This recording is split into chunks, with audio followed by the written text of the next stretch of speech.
దేవుని పరిశుద్ధ నామానికి స్తుతి కలుగును గాక. దైవవాక్కు అనే డైలీ కార్యక్రమానికి ప్రేమతో మిమ్మల్ని ఆహ్వానిస్తూ ఉన్నా.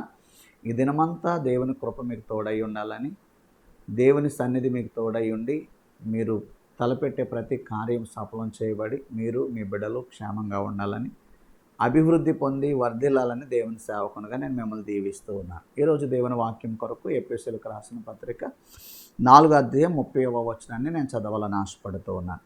దేవుని పరిశుద్ధాత్మను దుఃఖపరచుకుడి, విమోచన దినము వరకు ఆయన యందు మీరు ముద్రింపబడి ఉన్నారు.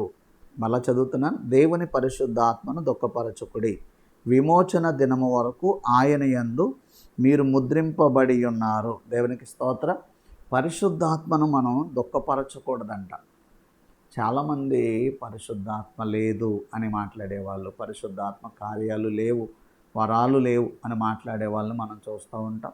కొంతమంది పరిశుద్ధాత్మ వరాలతో వాడబడుతూ ఉంటే వాళ్ళని నిందించేవాళ్ళు, దూషించేవాళ్ళు మరి అందరూ మనం చూస్తూ ఉంటాం. ప్రభు వాక్యం చాలా క్లియర్గా చెప్తుంది, దేవుని ఆత్మను మనం దుఃఖపరచకూడదంట. ఎందుకంటే విమోచన దినము వరకు దేవుడు మనల్ని ముద్రించాడంట. దేంతో? పరిశుద్ధాత్మతో.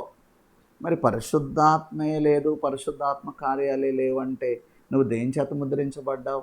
విమోచన దినం వరకు నీకు భద్రత ఏంటి? విమోచన దినం రోజున నీకు విడుదల ఎలా కలుగుతుంది? పరిశుద్ధాత్ముడే చేయాలంటే కార్యాన్ని.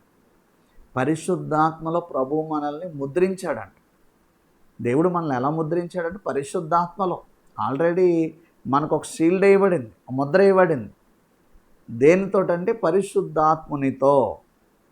కాబట్టి పరిశుద్ధాత్ముని మనం దుఃఖపరచకూడదు, పరిశుద్ధాత్మని గురించి మనం తప్పుగా మాట్లాడకూడదు. పరిశుద్ధాత్మ అనుభవం లేకపోతే మనం ఏం చేయాలంటే పరిశుద్ధాత్మను పొందుకోవడానికి మనం ప్రార్థన చేయాలి. ప్రభువు ఆ యొక్క శక్తిని, ఆ యొక్క అనుభవాన్ని ప్రభు మనకి అనుగ్రహిస్తారు. దేవునికి మహిమ కలుగు. దాని పై వచనంలో అంటాడు, దుర్భాషలేవి మాట్లాడకూడదంట. ఈ పరిశుద్ధాత్మను గూర్చి కానీ మరి దేవుని ఆత్మను గురించి మన దుర్భాషలు మాట్లాడకుండా దేవుని ఆత్మ సంబంధమైనటువంటి విడుదల, ఆత్మ సంబంధమైనటువంటి మరి అభిషేకం కోసం మనం దేవుని దగ్గర కనిపెట్టాలి.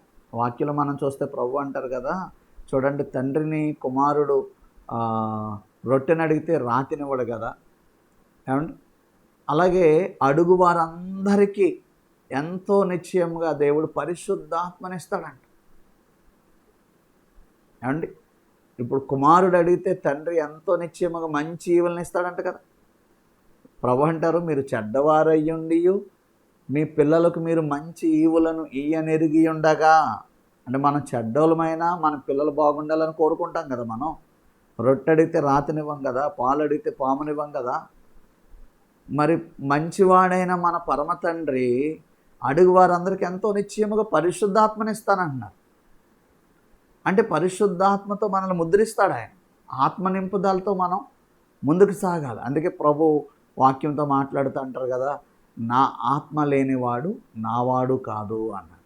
దేవుని ఆత్మతో నడిపించబడి, దేవుని ఆత్మలో ముద్రించబడి, దేవుని ఆత్మలో మనం ముందుకు కొనసాగేటువంటి వారంగా ఉండాలి అని దేవుని సేవకునిగా నేను జ్ఞాపకం చేస్తున్నాను. ఆత్మానుసారులుగా ఉండాలండి, శరీరానుసారులుగా ఉండకూడదు. ఆత్మ నింపుదల కలిగిన వారుగా ఉండాలి. ఆత్మను దుఃఖపరచకూడదు. ఆత్మతో మనం ముందుకి సాగాలి. పరిశుద్ధాత్మతో మనము మరి ముద్రించబడాలి. అప్పుడు విమోచన దినము వరకు ఆ షీల్డ్ అనేటువంటిది మనకి మరి భద్రంగా ఉంటుంది. కాబట్టి ఈ మాటలు వించిన దేవుని బిడ్డలారా, దేవుని ఆత్మతో నింపబడండి, పరిశుద్ధాత్మతో నింపబడండి, అభిషేకాన్ని అనుభవించండి. దినదినము కూడా దేవుని ఆత్మ చేత మీరు కొనసాగించబడాలని దేవుని సేవకునిగా నేను మీకు జ్ఞాపకం చేస్తూ ఉన్నాను. పరిశుద్ధాత్ముడే మిమ్మల్ని ముద్రించి తన రాకడ కొరకు మిమ్మల్ని సిద్ధపరచునుగాక. ఆమె. God bless you. తండ్రి, కుమార, పరిశుద్ధాత్మ త్రియేక దేవుని కృప నిరంతరం మీకు తోడే కాపాడునుగాక. ఆమె. God bless you.